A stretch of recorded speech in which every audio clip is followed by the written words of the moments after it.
Bonsoir à tous ou bonjour en fonction de l'heure à laquelle vous vous connectez, mais à Paris il est à peu près 23 h et le CES bat son plein ici à Las Vegas et nous sommes sur le stand de Harman. Alors c'est un peu en banlieue du Convention Center, mais regardez, c'est plutôt sympa. Tous les ans on vous fait des vidéos sur ce stand où on voit des produits Rinspeed et aujourd'hui eh bien on se focalise sur ça. Ça c'est un monstre sur la route, hein, forcément.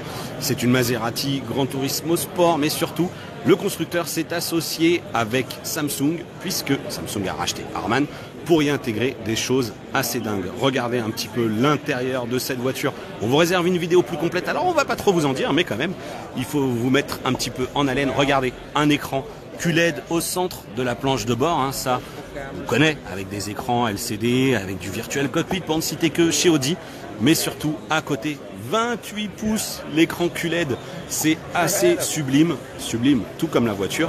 Et puis regardez, on va aller demander au petit monsieur là, qui nous lance sa démo, de nous mettre une vidéo, et d'ailleurs c'est le cas, voilà. Tout simplement sublime cet écran 28 pouces. Alors évidemment, lorsqu'on va commencer à rouler, eh ben, il y a des chances que ça se masque parce que faut pas distraire le conducteur, mais en tout cas c'est cette conception d'avoir un écran QLED aussi grand, ça permet d'envisager plein de choses à la fois pour le conducteur comme pour le passager. Allez, je vais monter à bord, regardez un petit peu la qualité de l'intégration. Hop, ici Harman Kardon a tout simplement acheté ces Maserati, il y en a deux ici sur le stand, les a complètement dépouillés pour intégrer l'infotainment, intégrer des dalles tactiles. Regardez ici, c'est sensitif, ces touches là, voilà, des touches sensitives sur une dalle courbe. Faut avouer que c'est pas fréquent, notamment sur de l'automobile. Et là, on a quand même cet écran, alors qui est sublime. Mais pourquoi il est sublime et pourquoi il est magique aussi? Regardez, je vais demander à ce qu'on lui le fasse bouger, tout simplement. Can you reduce the size?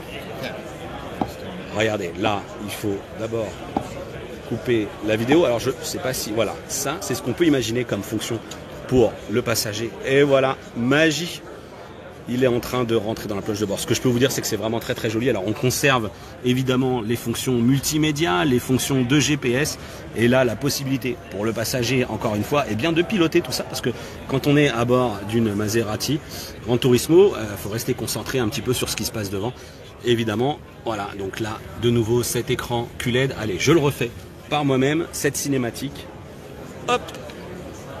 Et voilà, on passe d'un écran complètement horizontal à cette immense dalle de 28 pouces. C'est assez dingue, dalle 28 pouces, qui peut afficher évidemment les informations du véhicule. Alors ça, c'est des données qu'on va récupérer, qu'on trouve déjà sur plein de choses. La possibilité d'accéder à des applications, puisque là, avec le partenariat avec Samsung, eh bien, on va aussi pouvoir piloter Bixby, les fonctions de téléphonie, évidemment. Bon, ça, tout ça, c'est assez classique, la musique. Et regardez, justement, là, on a de nouveau 3 autres écrans OLED, c'est des choses qu'on pourrait QLED, pardon, c'est des choses qu'on pourrait retrouver d'ailleurs sur les smartwatches, et un autre ici dans le rétroviseur. Mais pour savoir tout ce que ça fait, eh bien il va falloir regarder la vidéo sur 01net qui sera publiée bientôt, parce qu'on vous le rappelle, pour nous c'est la journée, mais pour vous c'est le soir. Alors il va falloir nous laisser un petit peu le temps, mais j'ai ici la possibilité de piloter le véhicule avec Alexa, mais aussi avec Bixby.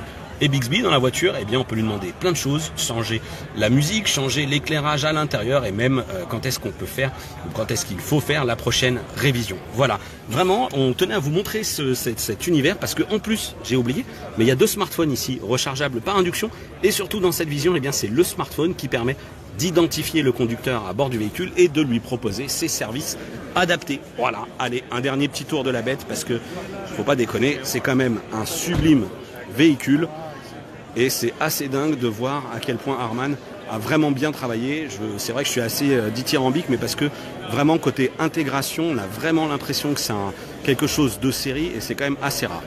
Allez, bonne journée à tous. Et oui, elle est magnifique. Bonne soirée, effectivement. Bonne nuit, merci JD.